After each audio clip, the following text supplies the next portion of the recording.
The next speaker is Deputy Nash for 4 minutes.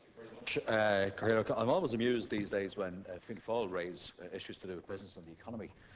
They remind me of the B-movie villain who always returns to the scene of the crime, hands in pockets, whistling and asking innocently what has happened here and how could they possibly help.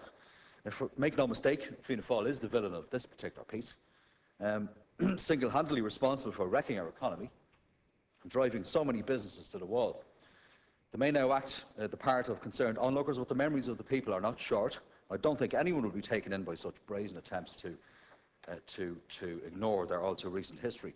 Ironically, much of the damage done to our economy and to our indigenous business was caused by the previous government's inability to stop pandering to special interest groups, a habit which I believe they still have to shake. Business and banks looked for light-touch regulation, and the party opposite delivered just that.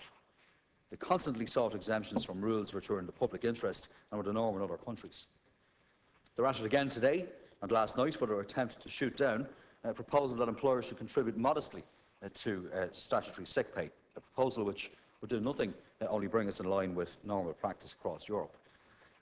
Chambers Ireland, an organisation which does a huge amount of good work across this country in each and every town and city, and really should know better, released a statement today criticising Minister Burton and suggesting that Ireland's situation is not unique and is in fact similar to France and Italy. This statement doesn't add up at all.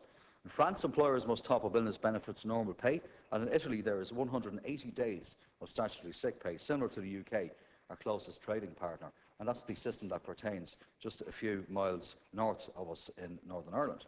If Chambers Ireland wishes to go down that road, then I'd be quite happy to support them. It's no longer sustainable or affordable for the taxpayer to foot the burden of illness benefit in this country.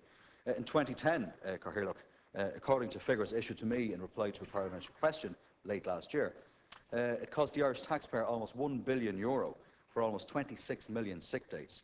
If the taxpayer is predominantly funding illness benefit, then it follows that there is little or no financial incentive for them to tackle absenteeism. Before the introduction of a statutory sick pay scheme, for example in the Netherlands, 8% of the workforce would be out on sick leave on any given day, to the point where they were known then as the sick man of Europe. Since the inception of an employer-funded scheme in the Netherlands, the Dutch rate has halved to 4%. This has led to productivity and to profitability gains. I really think that we should move beyond the glib soundbites on the issue of statutory sick pay, some of which we've been treated to hear over the last couple of days. I think we should have an honest, an open and a frank debate on one that is evidence-based.